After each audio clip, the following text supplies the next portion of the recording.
जयराम की दुनिया में अक्सर ये तो सुना जाता रहा है कि खून का बदला खून से ही लिया जाता है।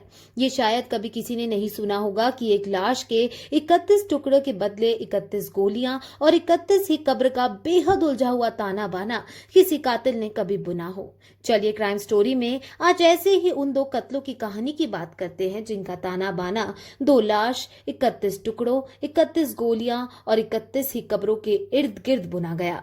ऐसा षड्यंत्र जिसकी तह तक पहुंचने की कोशिश में जुटी पुलिस भी एक बार को तो खुद भी गच्चा खा गई।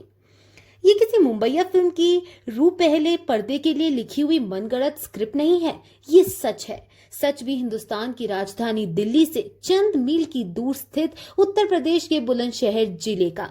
दरअसल क्राइम की कहानी में पेश इस किस्से की शुरुआत होती है 2 पक्षों की रंजिश से। कुछ वक्त पहले इलाके में एक डॉक्टर को गोलियों से भूनकर कत्ल कर डाला गया था। जांच में पुलिस जुटी तो डॉक्टर शाबाद कत्ल किए गए कि किसी से दुश्मनी की बात दूर दूर तक पता नहीं चली। पोस्टमार्टम के दौरान पुलिस को पता चला कि डॉक्टर शादाब के बदन में 31 गोलियां झोंकी गई हैं। बस यहीं पर आकर पुलिस टीमें अटक गई। पड़ताल में जुटी पुलिस टीमों के सामने ये सवाल था कि आखिर जब कोई इंसान 1 या 2 गोली में भी मर सकता है तो फिर डॉक्टर शादाब के बदन में 31 गोलियां झोंकने के पीछे क्या खास मकसद रहा होगा।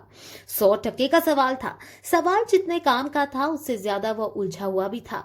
हाँ, पुलिस ने अपने जहन में उभरे इस सवाल से पड़ताल की कई दिशाएं टटोली थी।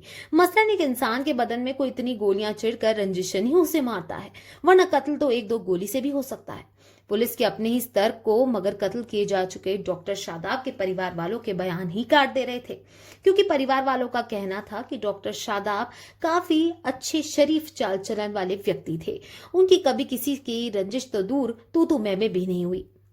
लिहाजा डॉक्टर शादाब के परिवार वालों की इस दलील के सामने पड़ताल में जुटी पुलिस फिर अपने ही सवाल पर आकर वहीं खाली हाथ खड़ी हो गई, जहां से उसने उस पड़ताल को आगे बढ़ाने की कोशिश में कदम चलने शुरू किए थे। बहरहाल कई दिनों की मेहनत के बाद पुलिस को जो कुछ मिला उस सब को एक साथ इकट्ठा करके देखने से एक बात साफ हो चुकी थी कि हो ना हो परिवार वाले भले ही डॉक्टर शादाब की किसी से रंजिश की बात से इनकार करें, मगर कत्ल की इस घटना में रंजिश का एक एंगल तो कहीं ना कहीं दबा छिपा ही है, जिसे तलाश कर बाहर लाना और कातिलों तक पहुंचने की जिम्मेदारी पुलिस की थी। कहते हैं कि हर जगह अपराधी पास होता रहे, मगर एक जगह जहां पर जाकर वो हारता है उसी मुकाम पर पुलिस या किसी भी पड़ताली एजेंसी की जीत लिखी होती है। हूबहू ऐसा ही हुआ बुलंदशहर के डॉक्टर शादाब हत्याकांड के खुलासे में। डॉक्टर शादाब की अगर किसी से रंजिश नहीं थी तो फिर उनके बदन में आखिर 31 गोलियां क्यों किसी कातिल ने झोंकी? खुद से पैदा इस सवाल में जूझती हुई बुलंदशहर पुलिस पहुंच गई हापुड़ में कत्ल की उस वारदात या लाश की कहानी के करीब, जिसे इसी साल 18 मार्च को हापुड़ के हाफिजपुर इलाके में अंजाम दिया गया था। पुलिस ने हापुड़ के हाजीपुर इलाके में हुए उस कत्ल की कुंडली खंगाली तो उसके तार बुलंदशहर में कई किलोमीटर दूर हुए डॉक्टर शादाब हत्याकांड से मिलने लगे। पता चला कि हापुड़ में जिस इरफान नाम के शख्स का कत्ल था इसी साल 18 मार्च को किया गया था, उसकी लाश के भी 31 टुकड़े किए गए थे। उन 31 टुकड़ों के लिए हत्यारों ने अलग अलग स्थानों पर ही 31 ही कब्र गड्ढों का इंतजाम करके उन 31 टुकड़ों को दफन कर दिया था।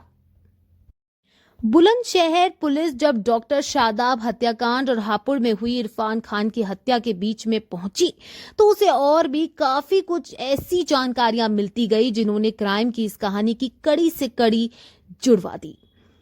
पता चला कि 18 मार्च को हापुड़ में इरफान खान की हत्या बुलंदशहर में 31 गोलियां मारकर कत्ल किए गए डॉक्टर शादाब के भाई रागिब ने अपने दोस्तों के साथ मिलकर की थी। इरफान की लाश के भी कातिलों ने 31 ही टुकड़े किए थे। उन टुकड़ों को हत्यारों ने अलग अलग जगहों पर 31 गड्ढे कब्र खोदकर दफन किया था।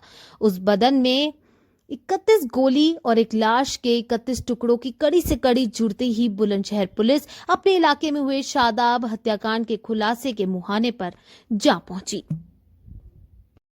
डॉक्टर शादाब हत्याकांड की पड़ताल में जुटी बुलंदशहर पुलिस को पता चला कि डॉक्टर शादाब के घरवालों ने जिन 4 लोगों को नामजद करवाया था वे सभी हापुड़ में इसी साल 18 मार्च को कत्ल किए जा चुके इरफान के भाई थे।